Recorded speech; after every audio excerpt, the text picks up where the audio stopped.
रोहित शर्मा को डेट करने वाली मुस्लिम अदाकारा कौन? पाकिस्तान से भागने पर किसने मजबूर किया? बॉलीवुड कैसे पहुंची? बॉलीवुड इंडस्ट्री में बरखा मदन से लेकर नुपुर अलंकार तक कई भारतीय अदाकाराओं ने मजहब की खातिर इंडस्ट्री को अलविदा कहकर रूहानियत की राह अपना ली। ऐसी ही अदाकारा जो इंग्लैंड में पैदा हुई और भारत जाकर बॉलीवुड में स्टार बन गयी, लेकिन फिर अदाकारी छोड़कर राहिबाना जिंदगी अपना ली। हम बात कर रहे हैं अदाकारा सोफिया हयात की, जिन्होंने कुछ बी ग्रेड फिल्मों में काम किया और मायानाज भारतीय क्रिकेटर रोहित शर्मा की साबिका गर्लफ्रेंड भी बनी। सोफिया हयात की पैदाइश और परवरिश 1974 में बरतानिया के कदामत पसंद मुसलमान घराने में हुई। उनके आबाव अजदाद का ताल्लुक पाकिस्तान और भारत से था। ब्राइटन यूनिवर्सिटी में उन्होंने परफॉर्मिंग आर्ट्स में डिग्री हासिल की। अपनी सवानी उम्री में अदाकारा सोफिया हयात ने अपने कदामत पसंद मुस्लिम घराने में खुद को दरपेश मसाइल के बारे में बात की। सोफिया हयात ने दावा किया कि नौमरी में वालिदैन ने पाकिस्तान में उनकी जबरदस्ती शादी करवाने की कोशिश की। अनदेखे रिश्तेदार से शादी से इनकार पर उन्हें गैरत के नाम पर कत्ल किए जाने का भी डर था, लेकिन उन्होंने राह फरार इख्तियार की और भारत पहुंचकर बॉलीवुड में अपने करियर का आगाज किया।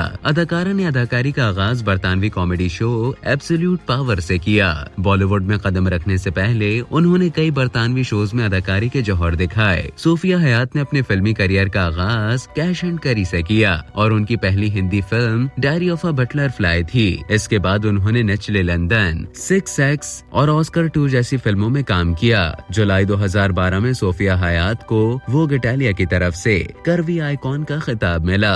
2013 में उनको FHM की तरफ से दुनिया की पुरकशिश तरीन खवातीन की फहरिस्त में 81वीं पोजीशन पर रखा गया। बादशाह सोफिया हयात ने सलमान खान की मेजबानी में होने वाले मशहूर रियलिटी शो बिग बॉस के सीजन 7 में हिस्सा लिया, लेकिन 12वें हफ्ते में वो शो से बाहर हो गयी। बिग बॉस में हिस्सा लेने के फौरन बाद अदाकारा की मायानाज भारतीय क्रिकेटर रोहित शर्मा के साथ डेटिंग की अफवाहें गर्म हुई और विराट कोहली के साथ भी मुख्तलिफ हवालों से उनका नाम जोड़ा जाने लगा। 2016 में सोफिया हयात ने अपने इस बड़े फैसले से सबको हैरान कर दिया जब उन्होंने ऐलान किया कि उन्होंने रूहानियत और रहबानियत की जिंदगी इख्तियार कर ली है और अब उनका नया नाम जिया सोफिया मदर है। सोफिया हयात की इंस्टाग्राम बायो के मुताबिक अब वो एक योगा टीचर और हीलर बन चुकी हैं। इंस्टाग्राम पर अदाकारा के फॉलोवर्स की तादाद 7 लाख से ज्यादा है। वो अक्सर सोशल मीडिया प्लेटफॉर्म पर अपने मद्दाहों के साथ अपनी जिंदगी के मुख्तलिफ पहलू शेयर करती रहती हैं। सोफिया हयात ने अप्रैल 2017 में अपने रोमानिया से ताल्लुक रखने वाले बॉयफ्रेंड व्लाड स्टैनिस्को से शादी की थी, लेकिन 1 साल बाद ही दोनों ने अलहदगी इख्तियार कर ली थी।